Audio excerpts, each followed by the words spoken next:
Buongiorno, buongiorno, ben ritrovati, buona domenica a tutti voi telespettatori di Antenna 3, anche oggi dunque una giornata insieme per informarvi di quello che accade nel nostro territorio e allora fra poco tanti ospiti anche per parlare di economia, di politica, dell'emergenza coronavirus ma non solo. Allora partiamo come sempre con il report mattiniero dell'azienda Zero, quindi il bollettino della mattina. Che vede nelle ultime ore della notte più 18 casi positivi, 14 di questi, lo vediamo, spicca il dato nella provincia di Padova, 2 a Venezia e 1 a Vicenza.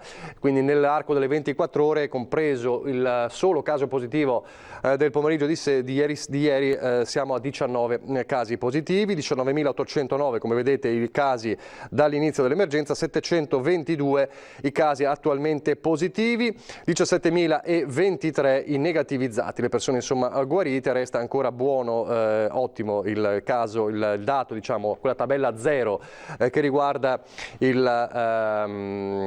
decessi, che fortunatamente non si registrano nemmeno in queste ore. L'altro dato importante che vi do riguarda il numero dei soggetti in isolamento domiciliare in Veneto. Ancora una volta a Verona il maggior numero di soggetti in isolamento domiciliare, resta 622. E poi con 522 la provincia di Vicenza, con 491 la provincia di Treviso, 468 in provincia di Padova, 265 in provincia di Venezia, 203 in provincia di Belluno e 146 in provincia di Treviso. Di questi il maggior numero di soggetti in isolamento domiciliare che presentano sintomi si trovano a Treviso 6 e a Padova sempre 6, in totale di 16, e quindi in totale in Veneto i soggetti in isolamento domiciliare sono 2.717. Questo è il report insomma della situazione delle ultime ore, mentre nella Bassanese c'è lutto per la scomparsa di Don Luigi Piotto, missionario di 65 anni, di Romano De Zelino, che è morto ucciso dal coronavirus ad Antananarivo, capitale del Madagascar, dove si era trasferito nel 1992. 28 anni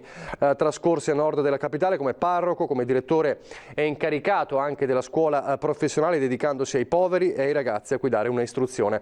Solo 2 giorni prima, quindi se il Don Luigi Piotto è morto giovedì, parliamo di martedì, era deceduto sempre per il Covid-19 un altro missionario italiano di 80 anni. Nell'isola africana è allarme pandemia, come in altre ovviamente zone del mondo. Si sono registrati 8.000 contagi e i morti ufficiali sono una settantina. Quindi ovviamente la notizia che è rimbalzata anche nel Bassanese con la morte di Don Luigi Piotto.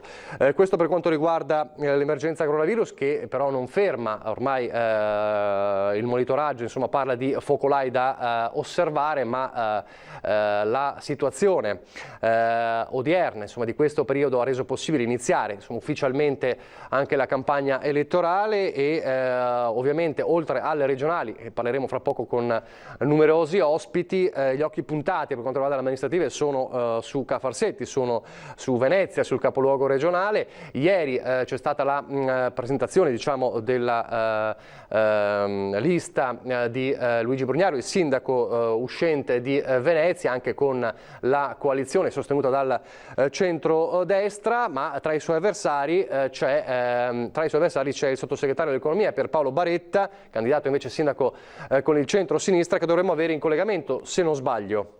No. Chiedo alla regia, no, non ancora.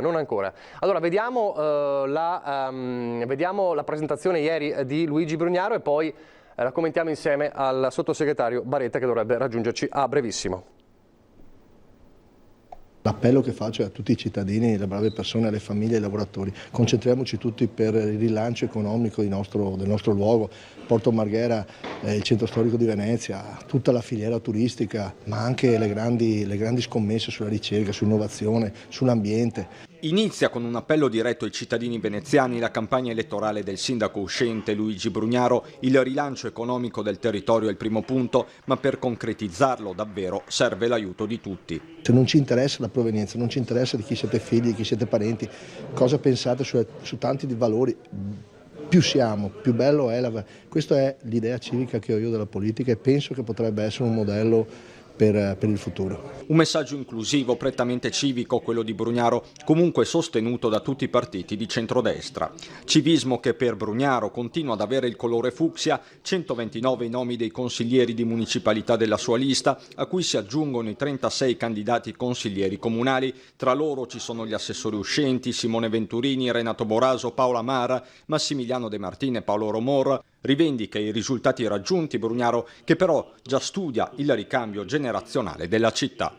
Pensiamo di aver amministrato per i cittadini, per il rinnovo della città. Dobbiamo consolidare questo cambiamento lasciando nei prossimi 5 anni a giovani talenti, a giovani che vogliono intervenire e vogliono curarsi della loro città, in maniera che questo processo di ristrutturazione che abbiamo esercitato con grande difficoltà ma che ci ha trovato vincenti, i cui bilanci, i cui numeri, si consolidi sulle gambe dei cittadini veneziani, dei giovani mestrini, giovani abitanti che abitano qua e che vogliono qui costruirsi la loro vita e la loro famiglia, perché se rinasce Venezia riparte proprio tutta l'Italia. Allora, fra poco dovremo avere il sottosegretario Baretta, anche perché ieri ha affondato un po' sulla questione del porto di Venezia, il bilancio che è stato poi vidimato del porto di Venezia dall'autorità portuale. Non so se ce l'abbiamo, forse sì, non ancora. Allora, resta in ballo sulla questione coronavirus, sul fronte coronavirus, il nodo dei lavoratori dall'Est Europa, dopo anche la decisione del ministro Speranza di disporre la quarantena per i lavoratori da Romania e Bulgaria. Come sapete, l'abbiamo raccontato, l'allarme soprattutto anche per la vendemmia. Allora, di questo ha parlato ieri anche il governatore Zaia, che si trovava a Corso San Martino proprio per parlare anche di Prosecco. C'era una mostra dedicata al Prosecco. Da una parte c'è la questione sanitaria, dall'altra c'è la questione economica. Bisogna trovare, dice, un punto di equilibrio. Allora sentiamo Zaia su questo. Torna a invocare uno Schengen sanitario, un controllo rigoroso alle frontiere per evitare nuovi focolai di virus, il presidente del Veneto Zaia, mentre il governo ufficializza l'obbligo di quarantena per chi arriva da Romania e Bulgaria, includendo così nella lista anche paesi comunitari dove l'epidemia di Covid-19 sta vivendo la fase più aggressiva. Zaia ribadisce la necessità di verificare le condizioni di chi entra in Italia, necessità di fronte alla quale il suo collega del Friuli Venezia Giulia, Fedriga, è arrivato a invocare l'impiego dell'esercito. Io penso che ci vorrebbe un'Europa che stabilisca che c'è uno Schengen anche di natura sanitaria e quindi ci vogliono controlli e in maniera tale che poi non ci siano problemi di circolazione del virus da paesi dove magari c'è stato poco governo del virus rispetto a paesi come il nostro dove ovviamente la sanità ha funzionato. Romania e Bulgaria dunque nel gruppo dei paesi dell'Est Europa da cui fare ingresso in Italia diventa complicato. Siamo davanti a un nuovo fenomeno che è quello del virus che arriva ovviamente dall'estero. Abbiamo già avuto focolai da Serbia, da Croazia, dai paesi africani e anche dalla Romania. È fondamentale ovviamente governare anche questi flussi. Ovviamente dovremo trovare un punto di equilibrio anche rispetto alle imprese. E le imprese da tutelare non sono solo quelle edili, visto l'approssimarsi della vendemmia e l'impiego di molti lavoratori provenienti dall'estero. L'assessore all'agricoltura Giuseppe Pan tuttavia invita a non drammatizzare. C'è già una presenza importante di queste persone che arrivano dalla Polonia, dalla Romania, dall'est, che già lavorano qui e penso che quello che ho potuto capire io, quelli che sono qui non tornano neanche a casa, quindi se ne staranno qui in ferie, quindi escluderei che c'è questo problema nel breve e medio periodo. E a proposito di questo, intanto a fine mese a Treviso ci sarà un vertice in prefettura proprio per parlare della vendemmia. L'ULSS ha un piano pronto su questa situazione, come gestire questa situazione.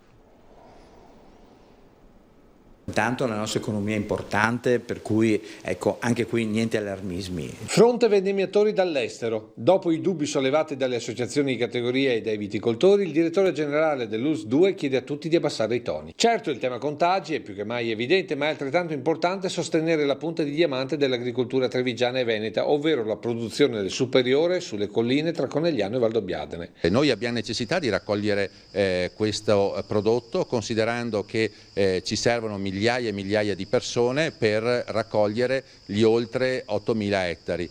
Quanta presenza estera ha tra le colline di Conegliano e Valdobbiadene? Ma fondamentalmente la presenza estera è di circa un 60% della manodopera. Arrivi importanti in gran parte dai Balcani e dall'est Europa, aree costantemente controllate come fonti di possibili contagi. Ecco quindi il piano dell'USL. Cosa deve fare il datore di lavoro? Allora, insegnare il servizio di igiene pubblica, poi noi ci mettiamo d'accordo, il datore di lavoro deve riunire ovviamente un posto e poi il nostro operatore andrà a fare i tamponi a queste persone. Li terranno ovviamente un attimo isolati rispetto al resto del gruppo, avremo l'esito del tampone e poi potranno tranquillamente lavorare con la mascherina. L'esito è in pochissimo tempo perché il tampone è rapido. Tampone rapido in pochi minuti, diciamo, non vogliamo esagerare, ma in una ventina di minuti noi abbiamo l'esito. Allora, così il dottor Benazzi, il direttore generale dell'US 2 Marca Trevigiana. Dovremmo avere in collegamento allora adesso Pierpaolo Baretta, vediamo se c'è. Eccolo qua, lo vediamo. Buongiorno. Buongiorno, eccoci.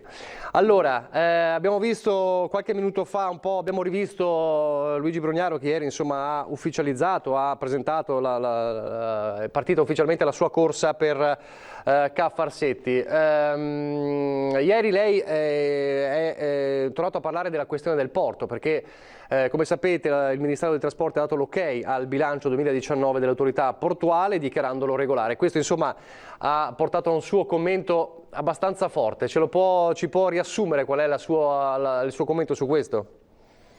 Ma sì, diciamo dopo un'indagine approfondita il governo e il Ministero competente ha stabilito che il bilancio è regolare, è anzi un bilancio inattivo. A questo punto verrà riconvocato il Consiglio di gestione, e a quel punto sarà da vedere chi si assume la responsabilità di bocciare ancora il bilancio e bloccare il porto. Questo è il punto politico e anche operativo. Il porto di Venezia è importantissimo, è fondamentale per l'economia del territorio e già per 2 o 3 volte è stato bloccato da un'iniziativa che ha chiaramente il sapore politico, per cui il mio è un invito esplicito ai rappresentanti della Regione e del Comune di fermarsi su una gestione tutta politica. Pensiamo al bene della città, pensiamo soprattutto al fatto che il porto è importante che sia pienamente attivo e senza conflitti di gestione che sarebbero dannosi per l'economia veneziana, soprattutto dopo le interruzioni di questi mesi. Quindi secondo lei i prossimi giorni sono decisivi per capire un po' qual è l'atteggiamento del Comune su questo? Sì, sono decisivi ed è importante che sia chiaro e trasparente perché siccome la legge prevede che a fronte di un'ulteriore bocciatura si va verso il rischio possibile di un commissariamento, significa assumersi una responsabilità grave. Il commissariamento è sempre un atto traumatico in qualsiasi realtà, soprattutto in una realtà economica di grande importanza. Per cui la scelta che a questo punto ha di fronte a sé il sindaco, l'amministrazione e anche la regione, anche se la regione ha avuto un atteggiamento un po' più defilato, è quello di scegliere tra il bene della città o invece le beghe. Le posso chiedere una cortesia tecnica se può girare in orizzontale il cellulare? Così la vediamo meglio. Eccolo qua, perfetto, benissimo. Eccoci qua. Allora, dicevamo, insomma, ieri la parola chiave di Brugnaro è stata inclusività. Insomma, la campagna, la parola d'ordine tra le parole d'ordine di Brugnaro è inclusività anche nella compagine. Qual è la parola d'ordine di Baretta, del candidato Baretta del centro-sinistra? Intanto voglio dire che mi sembra un po' tardi parlare di inclusività dopo che per 5 anni si sono emarginate tutte le rappresentanze del territorio. Anche ieri il sindaco uscente ha detto esplicitamente che lui ha depotenziato del tutto le municipalità perché riteneva che non avessero una maggioranza consona alla sua visione. La mia parola d'ordine è Venezia ai veneziani, uno sviluppo diverso da quello precedente, insieme però, non da soli. C'è un altro modo di governare, c'è un altro modo di pensare la città e va fatto insieme. Questo è possibile ed è l'occasione, perché soprattutto dopo le vicende di questi mesi si sente il bisogno di avere un'idea, un modello nuovo di città che certamente sviluppi il turismo, ma lo faccia in maniera responsabile attraverso una capacità di previsione dei flussi, ma non solo. C'è da risviluppare l'attività economica, industriale, artigianale e soprattutto a rilanciare la cultura, che è il bene prezioso di Venezia. Venezia è attrattiva e va utilizzato fino in fondo questa sua capacità di essere attrattiva in tutto il mondo. Lei ha anche lanciato l'idea di una casa delle associazioni, è così in questi giorni? È così, io girando per i quartieri ho visto, sentito, mi è stato detto da tutti, da tutte le parti, anche da diverse parti politiche, che proprio alla luce del fatto che il decentramento è stato penalizzato, mancano gli spazi per una normale vita associativa nel territorio. Io penso che per ogni municipalità dobbiamo mettere a disposizione degli spazi pubblici, chiamiamola la casa delle associazioni, in maniera tale, attraverso un protocollo ovviamente anche di impegno di gestione molto, molto serio, molto trasparente, l'associazionismo, che è molto diffuso a Venezia, possa avere luoghi e spazi per esercitare le diverse competenze sui diversi campi, da quello culturale a quello di assistenza sociosanitaria. Pensiamo a quante persone nel disagio oggi utilizzano le risorse dell'associazionismo, ma penso quindi che sia assolutamente urgente mettere a disposizione questi spazi. L'ultima cosa che le chiedo non da candidato sindaco del centro-sinistra, ma da sottosegretario. Per il decreto agosto si parla di ipotesi, insomma, sul tavolo, bonus assunzioni e soprattutto una cosa richiesta da più tempo, da più parti, la rateizzazione delle tasse. È così? C'è sul tavolo questo? Sul tavolo c'è innanzitutto il prolungamento della cassa integrazione per coloro che sono maggiormente in difficoltà, e poi sicuramente c'è sul campo anche un sistema di rateizzazione delle tasse, ma anche una riforma fiscale che ormai è matura e che va fatta in tempi ragionevolmente brevi per poter poi consentire di avere una riduzione del carico fiscale soprattutto nelle fasce medie e medio-basse.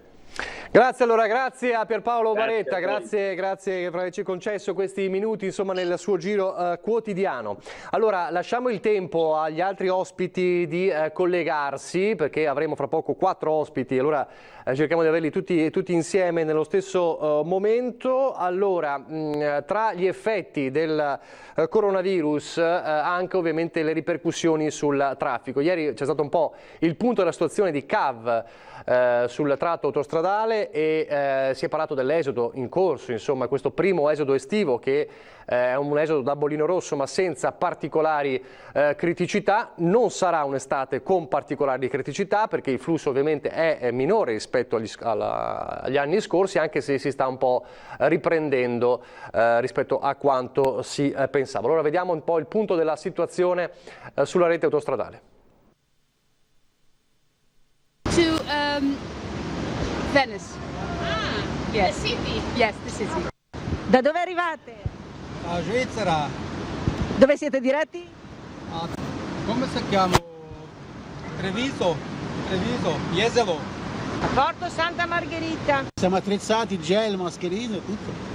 Chi a Venezia, chi verso le località del litorale, chi per qualche giorno sulle Dolomiti, tutti con mascherina a portata di mano. Si avvia così il primo weekend di esodo per i vacanzieri nell'anno del Covid. Traffico sostenuto nella prima mattinata di partenze, da bollino rosso rilevato dall'occhio del grande fratello stradale nelle tratte gestite da concessioni autostradali venete. Fisiologici rallentamenti tra Padova Est e il bivio di Arino, un calo di veicoli transitati quasi del 9% rispetto allo stesso weekend del 2019. 19, quello rilevato in direzione Trieste, ma dati incoraggianti se letti rispetto alla tendenza dell'ultimo periodo in cui si tocca un meno 12-15%, mentre è considerevole la differenza in direzione Milano, circa il 21% di auto in meno, a riprova che mancano all'appello i rientri, ciò vale a dire che poche ferie sono state consumate, mentre in barriera a Mestre in A57 i volumi si allineano agli anni precedenti. Segno forse che il turismo a lungo raggio riparta con cautela, mentre gli spostamenti di vacanzieri pendolari fanno sentire il loro peso. Sembra che ci sia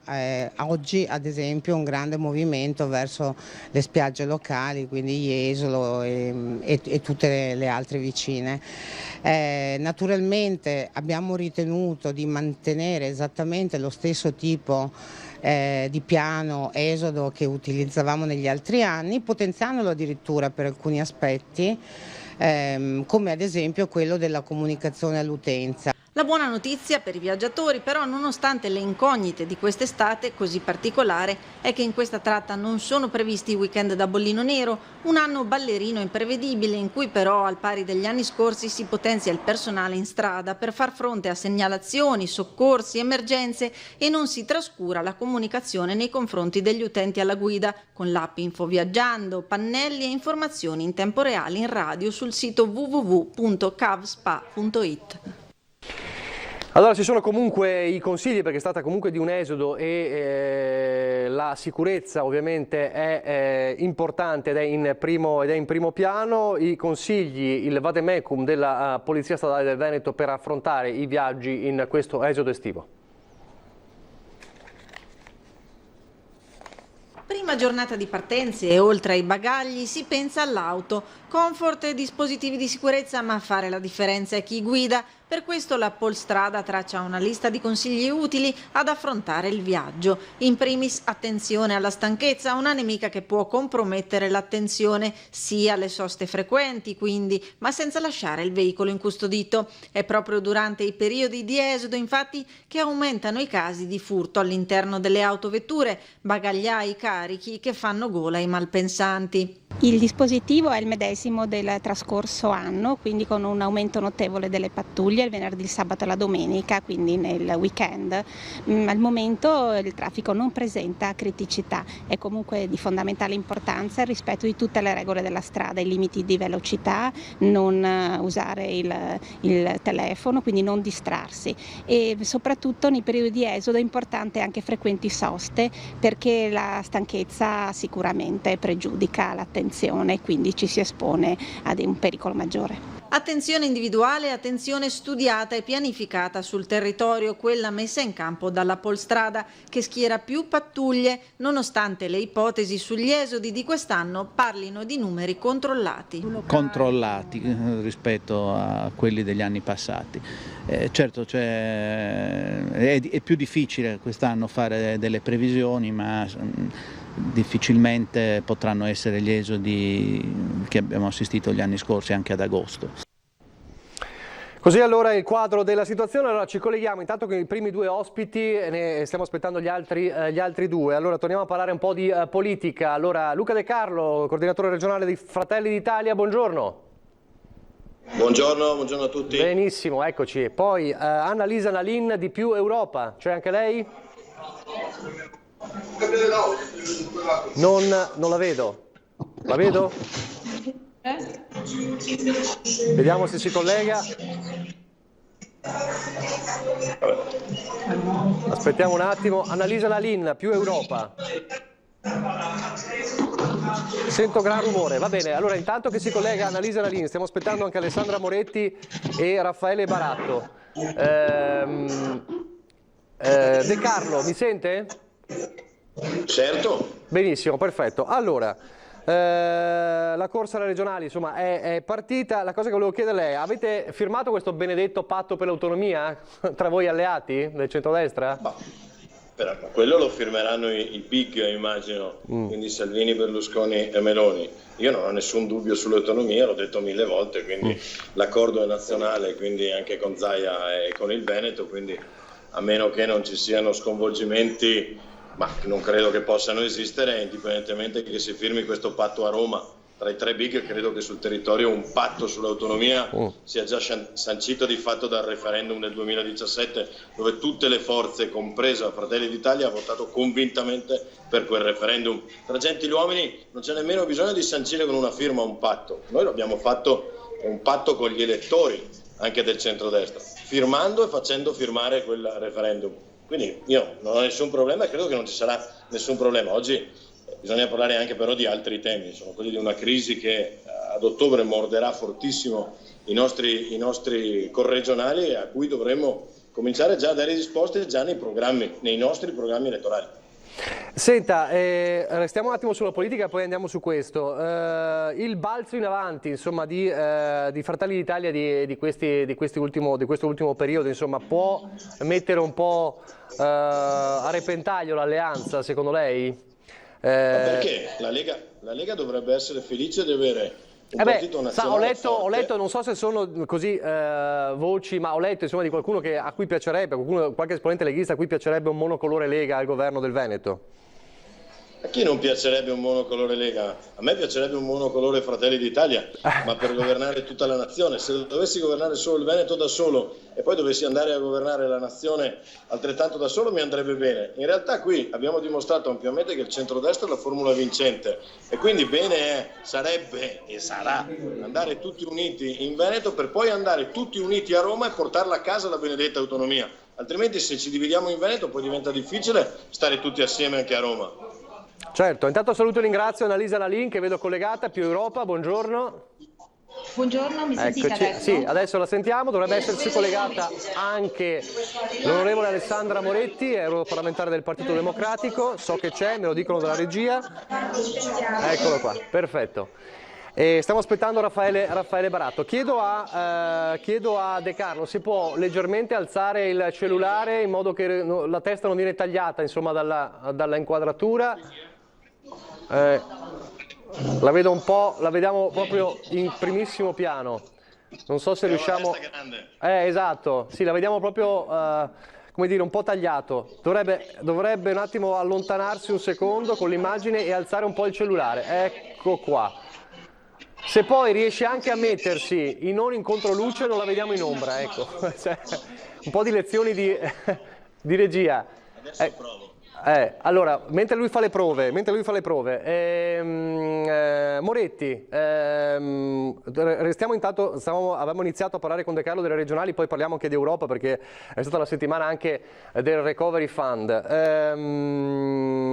La corsa del centrosinistra rispetto a 5 anni fa, il centrosinistra, il PD e il centrosinistra sono certamente diversi perché 5 anni sono un lustro, sono un secolo in politica. Come lo vede il centrosinistra di questo 2020 rispetto a quello del 2015 che la vede un po' protagonista nella corsa alle regionali? Ha perso il pezzo, diciamo, di Italia Viva, ma è diverso, si è rafforzato. Com'è il centrosinistra in queste regionali 2020? Ma guardi, vedo un candidato che comunque ha iniziato a fare delle proposte e a presentare un programma importante che si basa molto sul tema dell'ambiente, sul tema della sanità, sul tema dello sviluppo infrastrutturale verde, cioè la green economy, anche in base a quello, diciamo, che l'Europa sta dettando ai diversi paesi europei.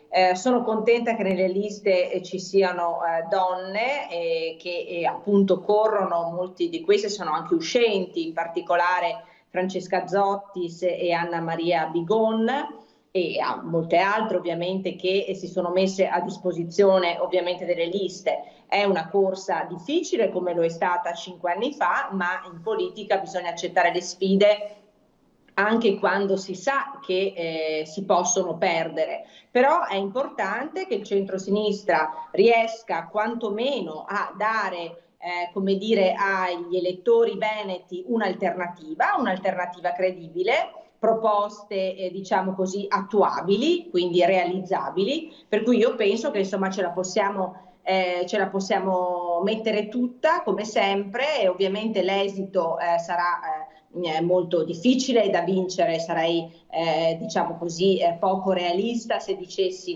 che il centro-sinistra può vincere in Veneto, però l'importante è anche perdere bene, quindi perdere con dignità, portando avanti cioè un programma che sappia comunque essere un programma alternativo e serio.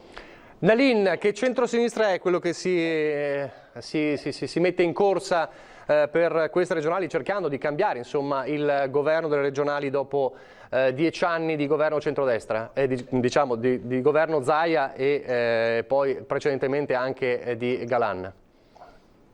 Più Europa ha dato il sostegno al candidato presidente Lorenzoni e noi siamo contenti di partecipare a questa proposta per un Veneto diverso.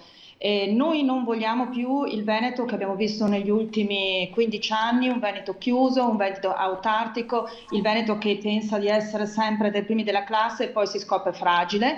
Noi vogliamo portare innovazione e come forza politica Più Europa darà il suo contributo insieme ai giovani di Volt che saranno appunto nella nostra lista che si chiama Più Veneto in Europa, e quindi vogliamo riallacciare il Veneto, vogliamo cambiare la narrazione che è stata data in questi anni e soprattutto in questi ultimi mesi inaccettabile di un'Europa matrigna. In realtà l'Europa è solidale e adesso l'Italia deve diventare responsabile, ma non parliamo solo del governo dell'Italia, parliamo anche dei presidenti delle regioni, di chi fa politica sui territori, perché dobbiamo smettere questa descrizione che non ha una realtà veramente nel territorio, nell'Italia e nell'Europa.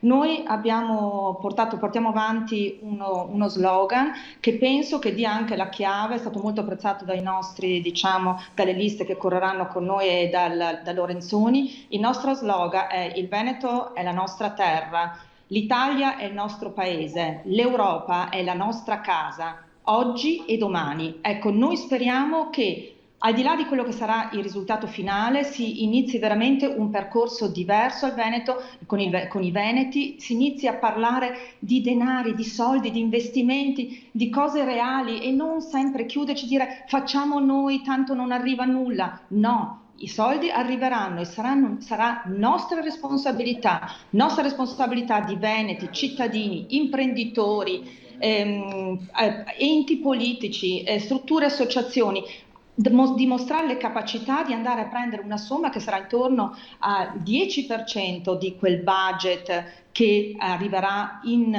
Italia, cioè i 209 miliardi di euro, un 10% finirà nel Veneto. Quindi già la prima sfida che noi facciamo ora è chiedere a Zaia che cosa ne farà, quale sarà l'uso e soprattutto che incominci a dire che l'Europa non è la matrigna che stanno facendo passare sia le forze conservatori di questo paese ma anche di questa regione, ovvero che l'Europa adesso dà opportunità. Iniziamo a lavorare e soprattutto noi stimoliamo perché venga preso immediatamente, subito, i soldi del MES che serviranno nell'immediato, perché il Recovery Fund, come sa benissimo l'onorevole Moretti, questi soldi arriveranno l'anno prossimo, quindi noi dobbiamo adesso creare il ponte e il ponte si fa con il MES, che sono prestiti a interesse zero che andranno con l'unica limitazione che avranno, saranno investiti nella sanità ma anche nella sanificazione nelle scuole, quindi sanità e scuole subito. Quindi noi vogliamo portare la narrazione dell'Europa nel Veneto e penso che la squadra del presidente Lorenzoni voglia appunto perseguire questo obiettivo. E non può essere altrimenti, visto che vi chiamate Più Europa, insomma, è chiaro, è anche nel vostro nome, insomma, il vostro pensiero. Saluto anche l'onorevole Raffaele Baratto, Forza Italia, buongiorno. Allora, nel frattempo si è spostato all'esterno, uno scenario migliore per De Carlo, grazie mille. Baratto, adesso arriviamo anche sul Recovery Fund e sull'Europa. Per quanto riguarda la corsa alle regionali, insomma, è così come l'ha raccontata Nalin? O bisogna cambiare questo Veneto autarchico di questi anni? Cosa ne pensa? Io credo, noi come Forza Italia è ben chiara la nostra posizione, una posizione che appoggia il presidente Zaia, il governatore, perché credo che in questi anni abbia dimostrato di saper governare, lo ha dimostrato anche a livello sanitario, perché abbiamo visto con questo fatto epocale che è successo alla Regione Veneto, credo ha dimostrato di essere una regione che ne è venuta fuori, che ne sta venendo fuori nel miglior modo. Certo che bisogna rafforzare a livello economico, dare una mano alle nostre imprese che mai come ora ne hanno assoluto bisogno, e andare avanti con l'autonomia, perché credo che è stato fatto un referendum.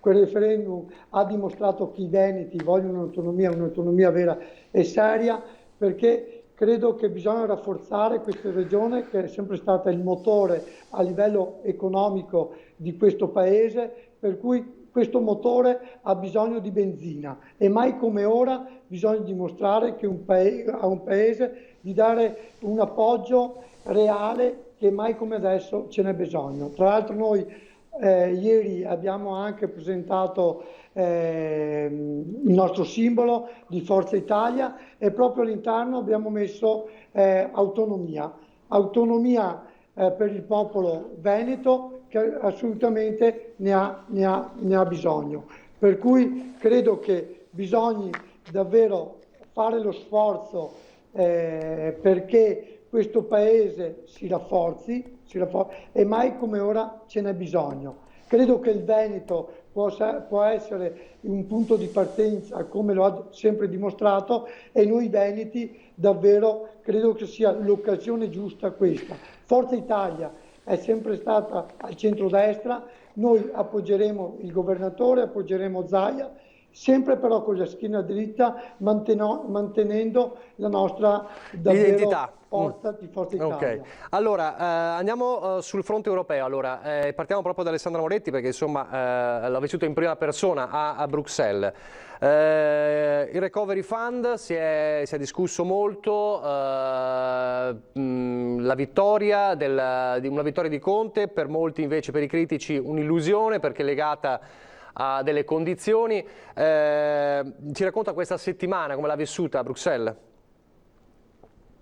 Sicuramente questa è una vittoria dell'Italia, è una vittoria del Parlamento europeo, dei parlamentari europei, del suo Presidente, che ha voluto mantenere aperto sempre il Parlamento europeo nei mesi di lockdown. È una vittoria anche di Ursula von der Leyen, che è la Presidente della Commissione, e certamente anche una vittoria di questo governo, che ha lavorato affinché all'Italia arrivassero 209 miliardi con un recovery fund che lei giustamente ha definito come dire uno strumento straordinario, che appunto vedrà 750 miliardi attribuiti ai paesi più colpiti dalla pandemia, e quindi uno strumento importante che però richiede adesso una grande responsabilità, come diceva la Ralin prima, di saper usare bene le risorse. Quindi l'Europa adesso ha fatto la sua parte e ha dimostrato quella solidarietà che era giusto dimostrare. Adesso però sta ai governi, e anche ovviamente al nostro, saper presentare entro metà ottobre un piano operativo con cui vengano descritte anche i tempi entro i quali fare quelle riforme strutturali di cui il nostro Paese ha assolutamente bisogno per ritornare ad essere competitivo. E per fare questo, aggiungo, visto che ci sono dei colleghi anche di opposizione, per fare questo c'è bisogno di tutti, cioè c'è bisogno delle migliori intelligenze ed esperienze che il Paese e che il Parlamento possono avere. Noi come deputati europei, i commissari, penso a Gentiloni, al Presidente Sassoli, siamo a disposizione, e credo che sia giusto coinvolgere il Parlamento nella sua più ampia accezione, cioè tutti quelli che poi vogliono dare una mano, nell'individuare quelle che dovranno essere queste azioni con le quali appunto sfruttare queste risorse. Però vede l'Analin, che mi auguro sia candidata e che venga eletta in Consiglio regionale perché è una donna capace e parla in maniera molto concreta, l'Analin prima diceva che l'Europa non ha fatto solo questo, l'Europa ha già stanziato per il nostro Paese circa 100 miliardi, se vorrà utilizzare gli strumenti finanziari, ha già stanziato anche i soldi del MES. Sono 36 miliardi che andrebbero al nostro paese, da spendere per mettere in sicurezza sanitaria il nostro paese, non soltanto ovviamente la sanità, ma penso alla sicurezza sanitaria anche delle scuole, che il 14 settembre devono riaprire e che spero le cui lezioni non vengano interrotte dalle elezioni regionali, dal referendum, ma che si trovino altri spazi per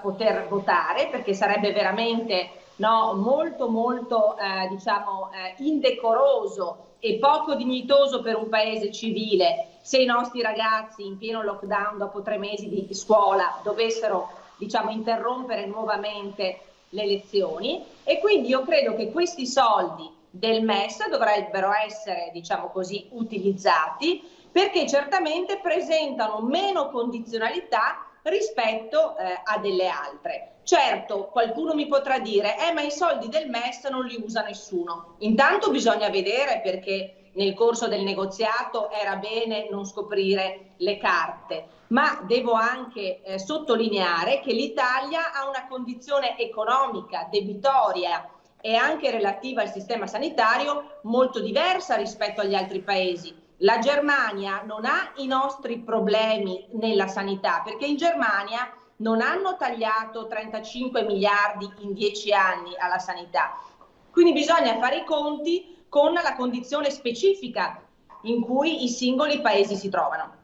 E quindi mi auguro che le forze politiche, il PD farà la sua battaglia su questo ed è chiaro, ma che il Movimento 5 Stelle, ma anche che le opposizioni si adeguino, si siedano intorno a un tavolo e dicano: bene, con questi 36 miliardi disponibili subito, cosa facciamo e cosa ne facciamo? Dire di no a questi 36 miliardi significa esporre il nostro paese anche a delle critiche legittime che potrebbero provenire da paesi come per esempio l'Olanda o l'Austria, che hanno detto all'Italia: avete dei soldi, non li volete utilizzare, perché ce ne chiedete altri? Quindi io credo che da questo punto di vista una riflessione potrebbe essere aperta. Cambiare idea in politica, cambiare idea spesso può essere sinonimo di intelligenza, perché andare avanti come dei muli su delle idee che si basano su delle cose che non esistono più, cioè il MES di 2 o 3 anni fa, è da sciocchi, secondo me, non è fare il bene e l'interesse di un paese. Allora, vediamo se De Carlo raccoglie questo appello. Insomma, su questo, quanto ha detto la Moretti, insomma, sul Recovery Fund, ma anche sul MES, cosa dice? E poi andiamo in pubblicità.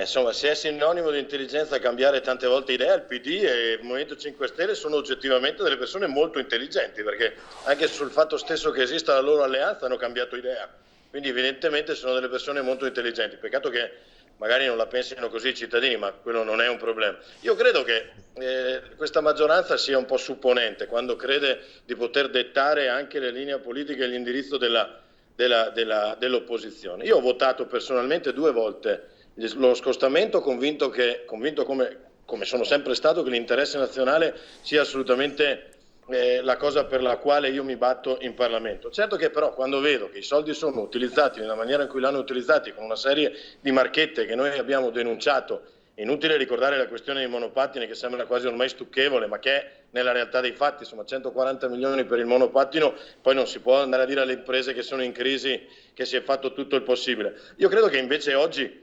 per lo scostamento di bilancio, che è una roba attuale che andremo a votare tra poco, io credo che alle opposizioni possano votarlo come abbiamo fatto le altre 2 volte, solo se esistono le condizioni, e cioè esistono proposte serie di sostegno all'occupazione, il rinvio delle tasse, la libertà di impresa, il sostegno al tessuto produttivo reale, non più marchette, non più altro. Quanto al MES, l'ha detto benissimo la Moretti, ha assolutamente ragione. Negli ultimi 10 anni l'Europa ci ha imposto tagli alla sanità per 36 miliardi. Oggi, per un paradossale scherzo del destino, con il MES ce ne presterebbe... I governi, compreso il tuo, hanno tagliato, l'Europa. Non buttare sull'Europa responsabilità che non ha. Dai, avanti. Moretti, lei non mi interrompa come io uso non fare con lei, quindi ma se lei dice cose false io la devo smentire. Lei è già stata sbugiardata la volta scorsa, quindi questa volta lasci che venga sbugiardato qualcun altro. Ripeto, l'Europa ha imposto... No, io non sono mai stata sbugiardata, guardi. Se parliamo di fake news, Fratelli d'Italia e la Lega sulle fake news siete i primi della classe.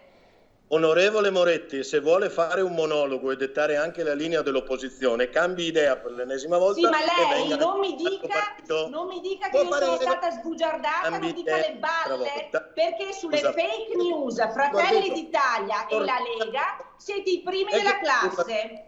Perché quando non avete argomenti dite le palle. Vediamo cosa risponde De Carlo. Guardi, non è che se urla di più aumenta la percentuale. Entri nel merito, mi dica come vorrebbe spendere lei i soldi del MES. Entra nel merito, no? Aspetti un attimo Moretti, se no non riesce a rispondere. Che i soldi del MES hanno una condizionalità di uscita che ci renderebbe schiavi di questa Europa, ma siccome è quello che voi volete, voi più Europa e tutta la sinistra che in questi anni ci ha costretti ai tagli forti, salvo poi addebitarli alle singole regioni, facendo quasi finta che non fosse il governo nazionale, i governi nazionali di cui la Moretti faceva anche parte, o comunque i suoi partiti facevano parte, dicendo che poi quei 36 miliardi oggi sono miracolosamente a disposizione in prestito dall'Europa. Non mi sembra un ragionamento da statista economico. Quei tagli sono stati fatti con il beneplacito dell'Europa, se non con l'ordine, da governi nelle quali il PD era assolutamente presente, erano osteggiati addirittura non solo da Fratelli d'Italia e dalla Lega, ma addirittura dei 5 Stelle. Non abbiamo detto niente di concreto, però, De Carlo. C'è una cosa Moretti, fa finire un ragionamento oppure deve fare la... Aspetti un attimo Moretti, facciamo finire De Carlo, si compri una televisione, altrimenti lascia tutto. Allora, lei vuole parlare Moretti, un attimo solo. Parlare la signora Moretti. Facciamo che alla fine ci dirà. Moretti, facciamo finire De Carlo, poi diamo pubblicità e le facciamo replicare. Allora, finisca il concetto, De Carlo. L'onorevole Moretti è abituata ai monologhi. Salvo poi risvegliarsi. Lei dice De Carlo trovare delle soluzioni insieme. Mi racconti ancora la favoletta della Grecia. Voglio dire, dai! De Carlo, allora lei sostanzialmente dice le condizioni... insegnare educazione alla Moretti e quindi lascio la parola alla collega Moretti. No. Allora facciamo così. Dell'opposizione. Concluda il discorso, poi andiamo in pubblicità e poi continuiamo. Allora, lei dice le condizioni sono condizioni che non ci piacciono, questo è il concetto. Le condizioni sono le stesse condizioni che il MES ha sempre avuto, perché il MES può essere cambiato solo con un provvedimento europeo, non certo con l'enunciazione di principio. Se a questo aggiungiamo che c'è un nuovo scostamento di bilancio che dopo che quelli che abbiamo votato sicuramente non hanno intercettato né il nostro favore per come sono stati utilizzati né quello della cittadinanza, noi diciamo a chiare lettere che se nel prossimo scostamento di bilancio non è evidente ma nero su bianco la forte intenzione di sostegno alle imprese, noi non lo voteremo. Penso di essere stato chiaro. Perfetto. Nonostante le numerosissime interruzioni dell'onorevole Moretti. Allora, adesso pubblicità, poi voleva intervenire anche Nalin, quindi ripartiamo da Nalin, Moretti e poi di nuovo Baratto. Pubblicità.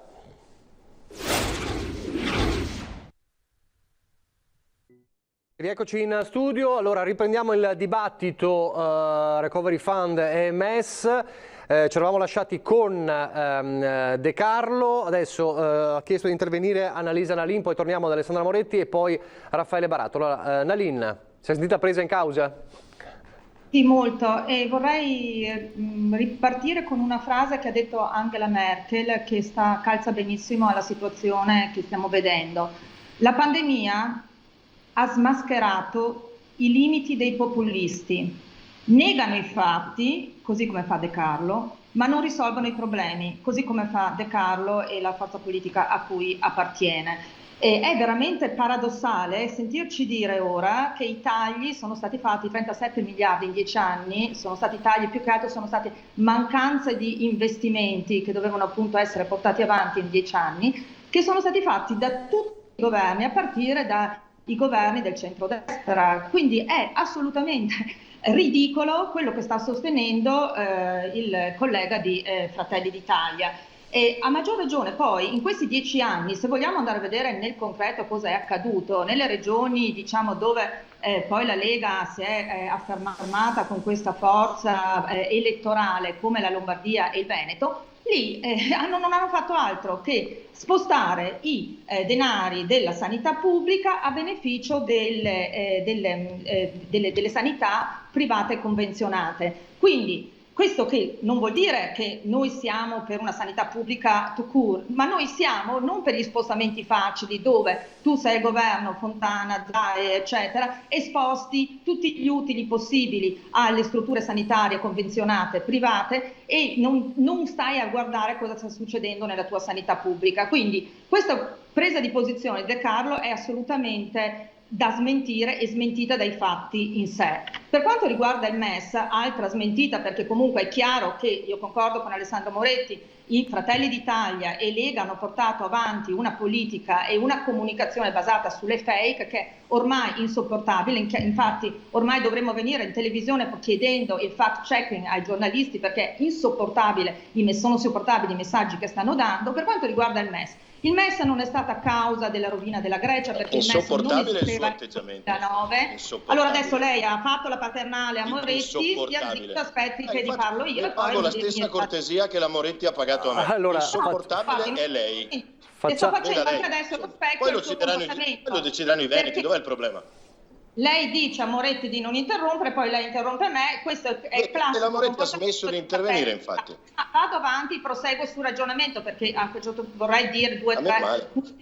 Vorrei parlare di risoluzione dei problemi, non di negare i fatti, non risolvere mai i problemi, come ha sottolineato Angela Merkel. Guardi che io sono anni che risolvo i problemi della gente. Della rovina della Grecia, perché nel 2009 scusa qualche passaggio. Nel 2012 è stato introdotto nel 2012. Questo MES è completamente diverso, ha un unico limite, che i soldi vengano spesi per la sanità e per la scuola, cioè la sanificazione, tutte quelle interventi che possono essere fatti per la scuola a seguito del Covid. Io chiedo anche ai vostri elettori, visto che lei parla tanto di elettori, se loro sono d'accordo sul fatto che non ci sia un utilizzo di questi denari impiegati e poi di elettori, come se fossero carta straccia di elettori. Un attimo solo, De Carlo.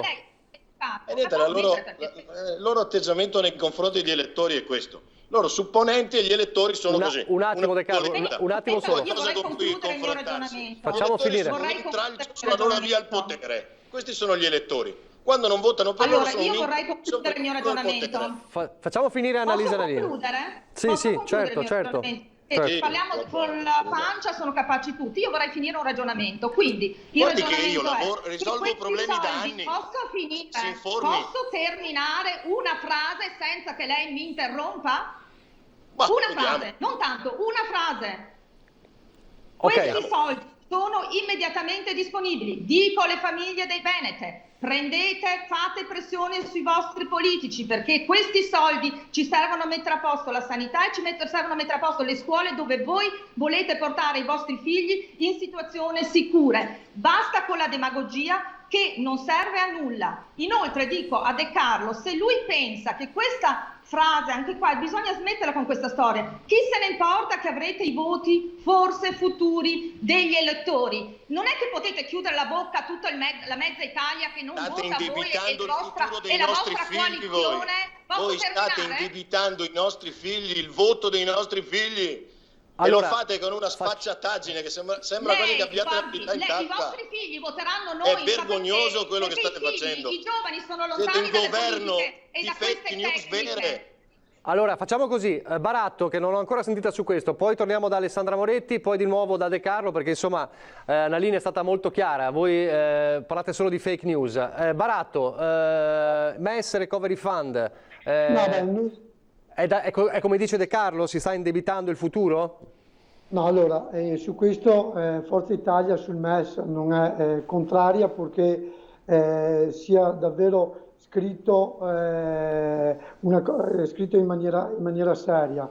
I dati, se il MES fosse consentito in Veneto, dovrebbero arrivare intorno ai 2 miliardi e 8 circa, mi sembra, questi dovrebbero essere i dati.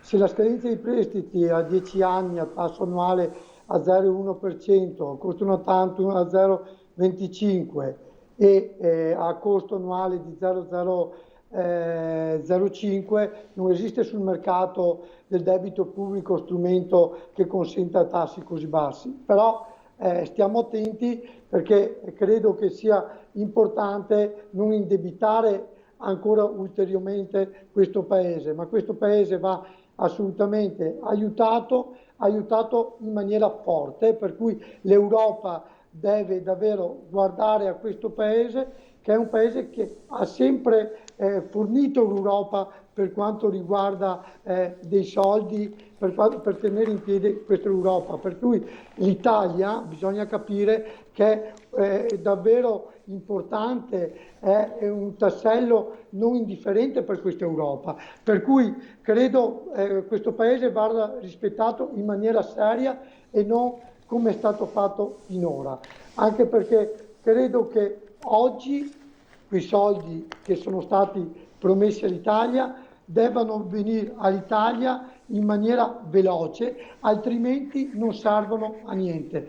Oggi c'è bisogno di questi soldi che vengano spesi in maniera seria, il governo deve stare attento e non far solo propaganda, ma dare davvero forza alle imprese. Anche sul problema fiscale, credo che se le tasse venivano spostate un po' più avanti, credo che si dava solo un favore alle imprese e alle aziende che hanno sostenuto finora questo Paese, ma questo non è stato fatto. Bisogna dare una mano in maniera concreta, non con spot o con propaganda su Facebook, perché chi governa deve governare in maniera seria e concreta per il Paese, per i cittadini e per le imprese, altrimenti non andiamo da nessuna parte. Chiarissimo. Moretti. Ho detto sì. E ripeto, noi non siamo stati mai contrari al MES, però bisogna anche questo prendere in maniera seria e concreta, che quello che si è scritto sia rispettato e prima scriverlo in maniera seria e concreta, che altrimenti, sono d'accordo anche io, creeremo debiti su debiti e lasceremo debiti ai nostri figli. Credo non sia il caso su un Paese che ha sempre sostenuto l'Europa in maniera forte e concreta, come ho detto prima. Moretti. Sì, adesso io mi scuso con De Carlo se l'ho interrotto, ma fa parte anche, come dire, della dialettica tra posizioni ovviamente molto, molto distanti. Però io, vedi, De Carlo, io a differenza del tuo atteggiamento, per esempio, ho molto apprezzato l'atteggiamento del tuo capo, che è una donna, grazie a Dio, che si chiama Giorgia Meloni, perché è stato un atteggiamento molto diverso rispetto a quello, per esempio, di Matteo Salvini, che infatti perde punti ogni volta che apre la bocca. Perché mentre Matteo Salvini ha continuato a dire e alimentare la cultura del sospetto, Giorgia Meloni ha semplicemente detto: se l'Europa farà la sua parte, se il governo farà la sua parte, io sarò dalla parte dell'Europa e sarò dalla parte del governo. Tanto è vero, caro De Carlo, che lo scostamento di bilancio che voi andrete a votare, diciamo, nei mesi prossimi, secondo me c'è un punto sul quale io convengo con voi, ed è per questo, vedi, che io parlo di cose concrete. Siccome tu sei un uomo di montagna, no? E sei abituato ad aiutare, come certamente fai, i cittadini e i veneti, lo sono anch'io. Ci rimbocchiamo le maniche sempre. Allora io ti dico che su un punto io sono d'accordo sul fatto di dire rinviamo le scadenze fiscali. Bene, per rinviare le scadenze fiscali, per abbassare le tasse, per fare una riforma seria del fisco, per fare una riforma seria della giustizia, ci vogliono le risorse. Se noi accettiamo le risorse del MES, liberiamo risorse utili, per esempio, per evitare che i cittadini a settembre si trovino le cartelle esattoriali da pagare. Questa è politica concreta. Devo dire anche che l'Analin ha ragione quando dice che il MES di oggi non c'entra un fico secco con il MES della Grecia, perché il MES della Grecia non c'era. Nella crisi greca non è intervenuto il MES, non è intervenuto il Fondo Salva Stati. Sono intervenuti gli stati che non prestano mai soldi a gratis, li prestano chiedendo indietro degli interessi. Addirittura gli interessi del MES, essendo vicini allo zero, sono praticamente interessi inesistenti, che, come diceva il collega di Forza Italia, conviene a un buon padre di famiglia, se ha bisogno di soldi, andare a chiederli a quella banca, a quell'istituto che gli fa ovviamente un interesse migliore, che magari gli spalma il debito in più anni da restituire. Allora, siccome io credo che il nostro paese abbia bisogno di riaprire per esempio le scuole in totale sicurezza il 14 settembre, e quello della riapertura delle scuole deve essere il nostro assillo, perché se non riaprono le scuole non è soltanto un danno che noi facciamo ai nostri ragazzi, ma è un danno anche per i genitori che lavorano, è un danno per le mamme lavoratrici che ovviamente subiscono già e subiranno già più di altri un effetto molto negativo dalla situazione drammatica economica. Oltre a questo però c'è da dire che l'Europa ha già stanziato i 200 miliardi della BEI che vanno alla piccola media impresa. Allora è evidente che noi non possiamo essere d'accordo su come abbiamo utilizzato i soldi noi voi li avreste probabilmente utilizzati in un altro modo, e io non ti dico, De Carlo, che il mio modo è migliore del vostro, perché il vostro non ho potuto, diciamo così, vederlo. Però in questa fase qua, se riuscissimo davvero a metterci intorno a un tavolo, come chiede anche la Meloni, come chiede anche Berlusconi, come chiedono tutti, e a partecipare alla ricostruzione di questo paese, che va ricostruito e reso competitivo, ma senza la cultura del sospetto contro l'Europa, ragazzi, perché ormai quella è una narrazione che non convince neanche più gli elettori del Veneto, capito? Perché io sono d'accordo nel dare l'autonomia, ma ci mancherebbe, l'hanno votata, l'hanno voluta. Vediamo se siete voi al governo della regione, potreste darvi da fare forse un po' di più, visto che da 20 anni che continuate a parlare di autonomia, e anche quando governavate a Roma non siete riusciti a portarla a casa. Però io credo che se noi utilizzassimo bene queste risorse potremmo effettivamente fare anche le cose che le opposizioni stanno chiedendo. Ma all'Europa non è che potete chiedere la luna, perché l'Europa vi dà i soldi all'Italia, ma poi gli dice: voglio sapere, siccome sono soldi di un condominio, voglio sapere come li spendi e dentro quanto li spendi. È un ragionamento giusto questo? Io credo di sì, credo che gli italiani lo capiscano, i veneti lo capiscano. Io ti presto dei soldi, ma voglio che tu li spenda al meglio.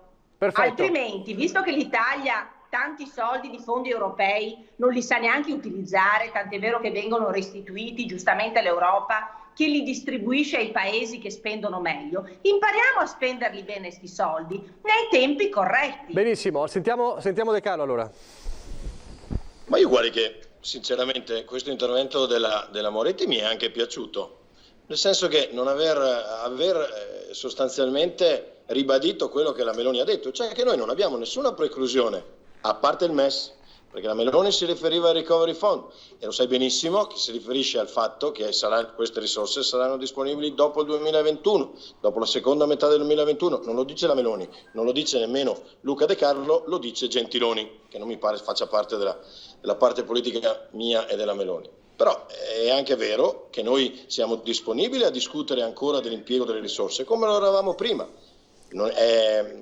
Potrei citarti una serie di proposte fatte da Fratelli d'Italia, tra le quali qualcuna anche sottoscritta poi oppure stracciata come emendamento e riproposta nel super emendamento della maggioranza, che era di fatto un'idea di Fratelli d'Italia. Però a noi questo, come ho detto in premessa, non interessa, perché quello che ci interessa è vedere l'interesse nazionale prevalere su altri tipi di interessi. Quanto all'Europa, non sono certo io quello che può essere messo in discussione rispetto all'amore o meno per l'Europa. Io vengo da una cultura che già negli anni 70 chiedeva che ci fosse un'Europa forte, con degli stati nazionali altrettanto forti. Quindi non sono certo io. Io quello che contesto e che ho contestato è il MES e le sue condizionalità. Il fatto che le risorse utilizzate in questi 80 miliardi che io ho contribuito anch'io con il mio voto umilmente a destinare non siano state utilizzate secondo criteri che secondo me sono utili alla ripartenza di questo Paese. Ho detto altresì che se il sistema di utilizzo delle risorse è lo stesso con cui abbiamo utilizzato gli 80 miliardi, non è un sistema che serve a questa nazione. Ho detto che nel caso in cui ci sia invece un piano che prevede maggiori sostegni alle imprese, io, come dice la Meloni ovviamente, sono stradisponibile a votare anche l'ennesimo scostamento di bilancio. Quindi nulla che sia antitetico oppure irresponsabile oppure inaccettabile oppure intollerabile. Ricordo che io nel mio piccolo povero, da 12-13 anni ormai non ricordo neanche più quali, sono abituato a risolvere i problemi dei cittadini facendo il sindaco, quindi a me non si può certo imputare di parlare per filosofia o per fake news. Io sono costretto tutti i giorni a risolvere i problemi della gente, quindi mi sono allenato un po' sul campo e non è che quando vado a Roma poi chiedo l'impossibile, semplicemente mi permetto di dire quelle che sarebbero la maniera più consona per utilizzare determinati fondi. Secondo me, ripeto, se l'Europa dovesse guardare la maniera con cui abbiamo utilizzato, avete utilizzato, il governo ha utilizzato gli 80 miliardi, certo non dovrebbe dire che non dovrebbe darsene altri, perché la maniera con cui sono stati utilizzati, e ripeto, non voglio ritornare al solito discorso relativo ai monopattini, sono un utilizzo delle risorse che non ci vede assolutamente favorevole. Credo che questo sì sia nel gioco delle parti che debba essere all'interno della diatriba politica, un po' meno alle interrompere la gente quando parla, sono d'accordo con te. Ok, allora pubblicità, poi l'ultima parte, torneremo a parlare delle regionali.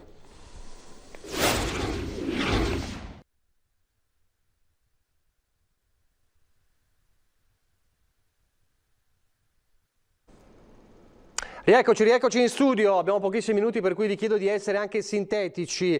La seconda ondata di Covid-19, dice il professor Crisanti, l'ha detto ieri ad Asiago, lo vedremo anche nel nostro telegiornale questa sera, potrebbe arrivare in Italia già da agosto, lo ha detto Crisanti, ma non voglio per forza essere pessimista, magari siamo più bravi, più efficaci nell'isolare i focolai. Bisogna capire se poi questa ipotesi dovesse avverarsi, poi quanto andrebbe a incidere sulla campagna elettorale e sul voto, che comunque è già fissato, e sulla scuola. Vado da Alessandra Moretti perché così so che fra poco deve andare via. Le chiedo questo, è un po' un ritornare a quello che aveva detto lei all'inizio.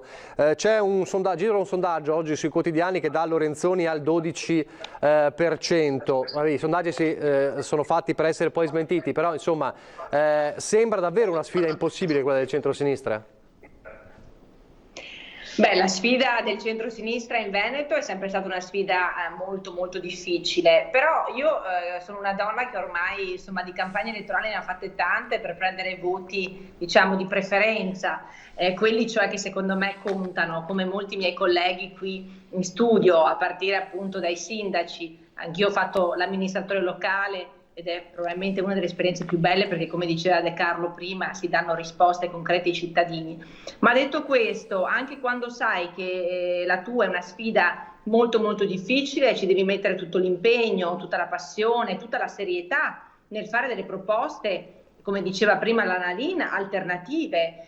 Guardi, io credo anche da un punto di vista sanitario, lei adesso ha citato il Covid, non siamo fuori dall'emergenza, dobbiamo stare molto attenti, dobbiamo continuare ad essere estremamente cauti nell'utilizzo delle mascherine, evitare assembramenti, tutto quello che i cittadini veneti hanno fatto molto bene in questi mesi.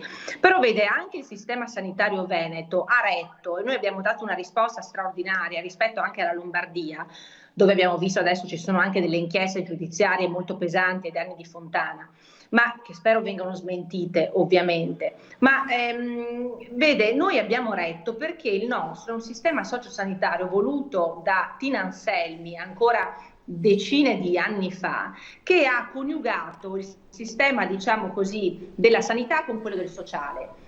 Allora, questo sistema Zaia ha iniziato a smantellarlo già 5 anni fa con l'azienda zero. Noi come Partito Democratico ci siamo opposti a questo smantellamento e abbiamo ottenuto determinati risultati. Ecco, dobbiamo fermarci, cioè Zaia e il suo staff e la sua maggioranza spero abbia capito che quello che ha salvato il Veneto, oltre alla capacità dello stesso governatore che va riconosciuta, ma è stato un sistema di medici, di infermieri, di associazioni, di strutture, diciamo, diffuse sul territorio che ha dato risposte positive.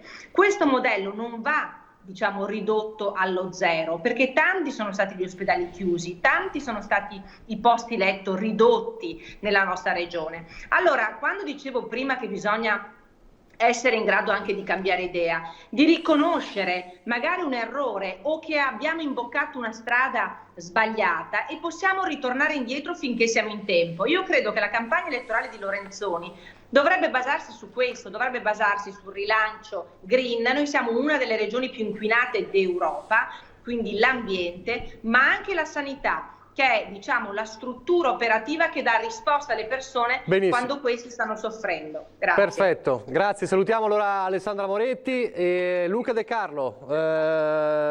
Questa sembra, dicevamo, per l'opposizione una sfida impossibile, ma insomma d'altra parte poi c'è una maggioranza e bisogna capire poi quale sarà poi il peso delle varie forze all'interno di questa alleanza. E le chiedo anche cosa ne pensa di questo allarme di Crisanti sulla seconda ondata che potrebbe arrivare in agosto, dice il virologo. Insomma, incominciamo ad affidarci ai virologi anziché affidarci a quelli virologi da tastiera. Io credo che gli allarmi non vadano assolutamente sottovalutati, però vadano presi con la giusta consapevolezza e soprattutto con l'esperienza già che abbiamo acquisito nell'affrontare il Covid. Per quanto riguarda le sfide impossibili, insomma, io milito in Fratelli d'Italia, la sfida impossibile l'abbiamo già fatta quando abbiamo fondato un partito e dall'1% siamo passati a un 18% che ci danno i giornali in questi giorni. Io credo che la prossima sfida elettorale sia una sfida importante che deve rimettere al centro determinate questioni, tra cui quella della sanità. Anch'io sono d'accordo che il modello introdotto da Tina Anselmi, e cioè del socio sanitario, si sia dimostrato un modello vincente. Noi crediamo in questo modello e crediamo che non sia stato smantellato, ma che sia perfezionabile e assolutamente migliorabile. E la parte di Fratelli d'Italia si occuperà anche e soprattutto di questo. Perfetto, grazie anche a Luca De Carlo. Raffaele Grazie. Baratto, Forza Italia ha anche il compito di cercare di non essere fagocitate, insomma, da Lega e Fratelli d'Italia in questa corsa elettorale. No, beh, è chiaro che Forza Italia avrà, come sempre avuto, la sua dignità, prenderà il suo posto in maniera forte, altrimenti Forza Italia non fa la rotta di scorta a nessuno, ma ha sempre dimostrato la fedeltà, però anche bisogna avere una grande dignità. Allora io credo assolutamente che questa è una sfida molto importante per tutto, per portare avanti questa regione ancora in maniera forte, che è il motore dell'Italia, sia nel sistema economico e ha dimostrato anche nel sistema sanitario. Non sono d'accordo che la sanità si stia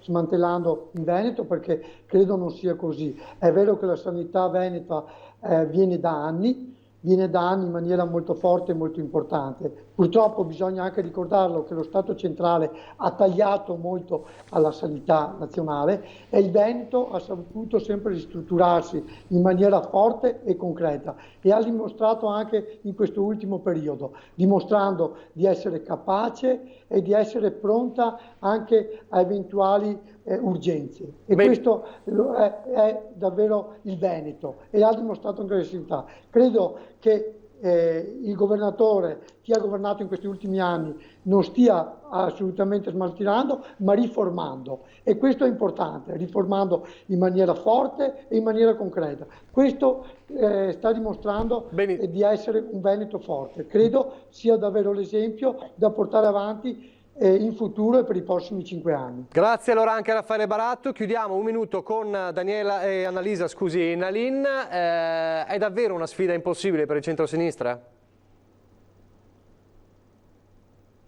Non sentiamo l'audio? Dovrebbe riattivarlo? Eccolo qui. Sì, un minuto. Mi sente? Sì. Allora, per quanto mi riguarda, i sondaggi trovano il tempo che trovano. Ricordo a tutti che prima del papete la Lega con Salvini era data al 37%, futuro governo italiano Premier Salvini, ora è attorno al 23%. Quindi io non mi preoccupo dei sondaggi, penso che dobbiamo invece preoccuparci dei contenuti, delle proposte della campagna elettorale. Credo che la coalizione di centrosinistra abbia dei contenuti più innovativi, più vicini ai giovani, la Next Generation Europe, questo è importante, i giovani devono darci fiducia, devono sapere che ci sono delle persone, dei politici che stanno mettendo a punto per il Veneto un piano che è diverso da quello consolidato di Zaia, e proprio su questo mi ricollego all'argomento Crisanti. Sono contenta che sia tornato a parlare e che abbia messo in guardia nuovamente dei temi dell'emergenza Covid, perché non dobbiamo dimenticarcelo, dobbiamo solo gestirlo, impararlo a gestire, dobbiamo proteggerci, Dovremmo, ma anche pensare al futuro. L'unica persona che non si era più preoccupata del Covid è stato il governatore Zaia, che a giorni alterni, un giorno sì, un giorno no, diceva non era pericoloso e poi il giorno dopo ci minacciava tutti. Siamo seri, riapriamo le scuole, ripartiamo con l'economia, guardiamo l'ambiente, guardiamo al futuro di questo Veneto, basta con le chiusure. Grazie Annalisa Nalin di Più Europa, grazie davvero, grazie ai nostri ospiti per essere stati con noi. Ho subito un altro ospite, dovrei averlo, ma cambiamo completamente argomento. Non c'è ancora? Non è ancora collegato? Ok, perché vogliamo parlare anche in questi ultimi 10 minuti che ci mancano di un altro tema, che è il tema dello sport.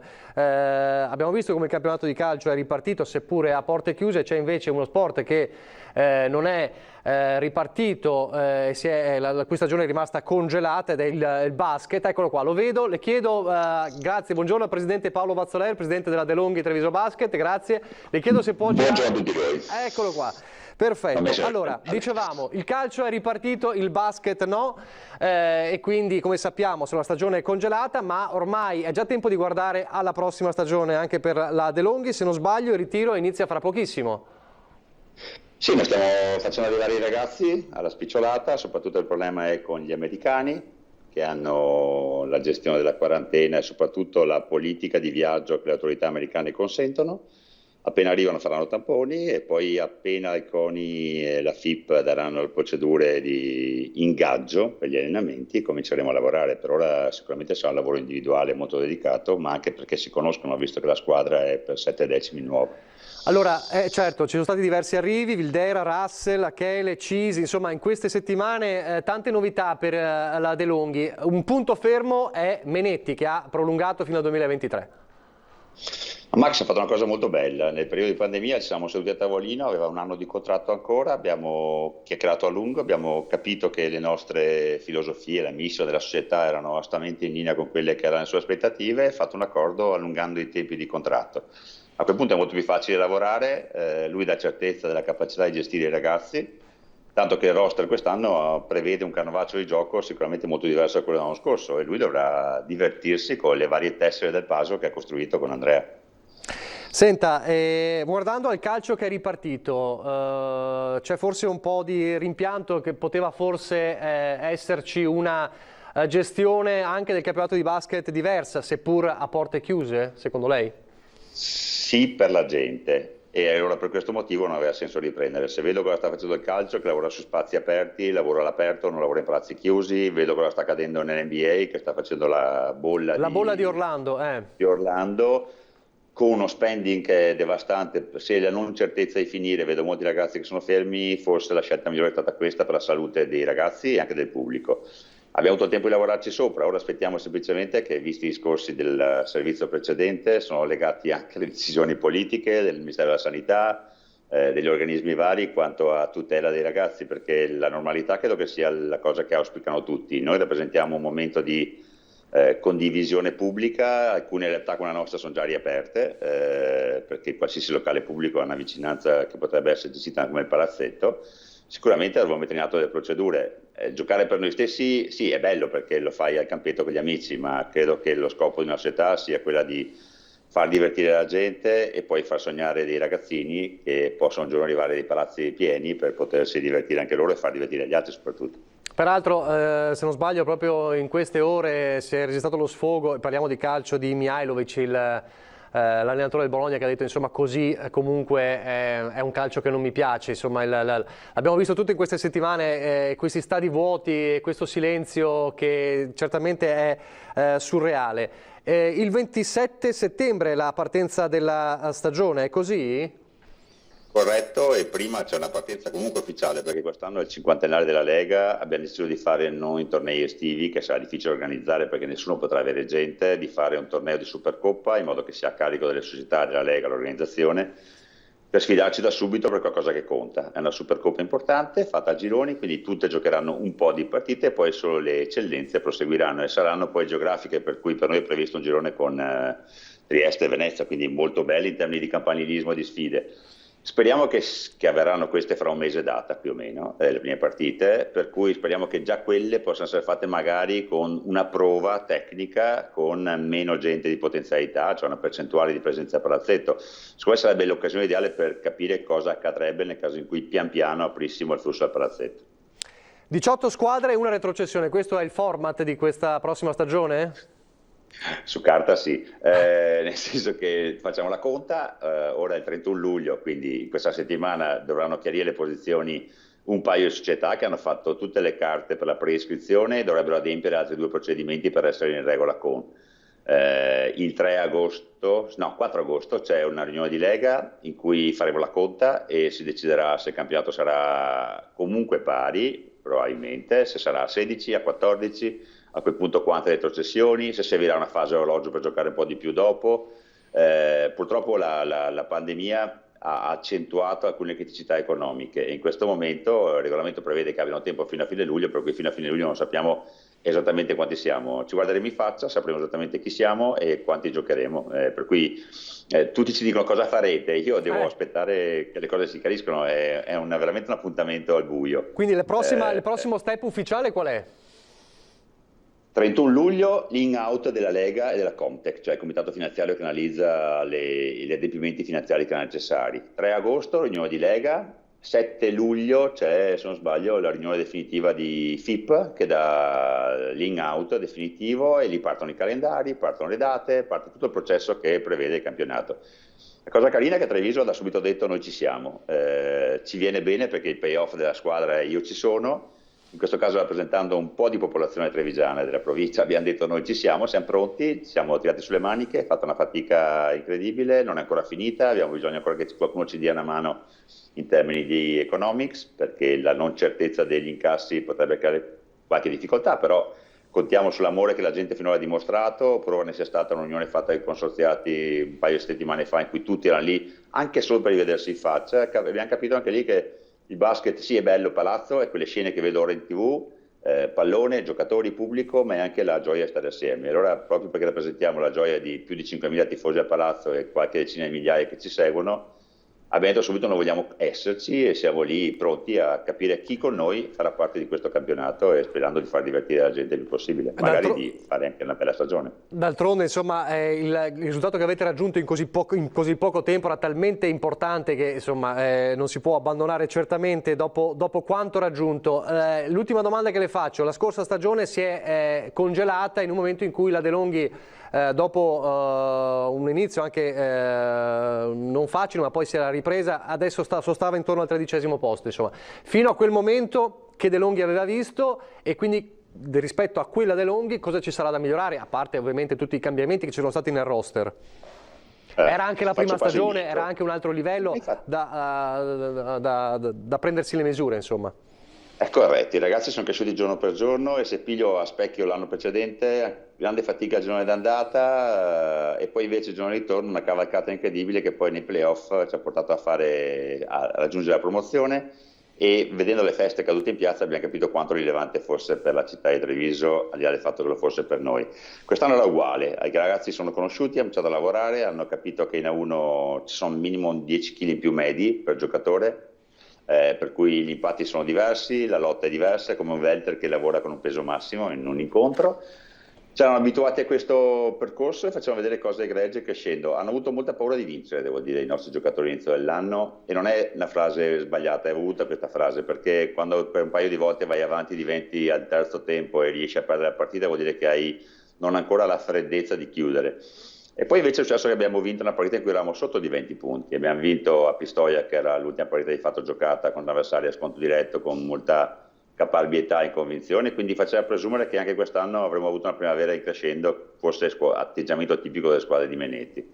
Il prossimo anno avremo ancora da gestire all'inizio l'arrivo di forze nuove, tutte molto affamate individualmente per motivi diversi, vuoi di riscatti o vuoi di conferme ho voglia di far capire chi sono, perché abbiamo trovato giocatori che fossero in rampa di lancio, li chiamiamo noi, che avessero voglia di far vedere cosa sono.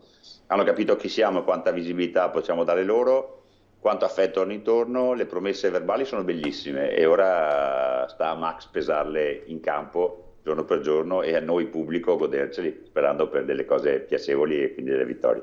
Benissimo, grazie. Allora staremo a vedere anche come prosegue poi con questi step che ci ha detto prima, ufficiali. Grazie allora, grazie a Paolo Vazzoler, grazie davvero. Grazie a tutti e buona giornata. Grazie, grazie.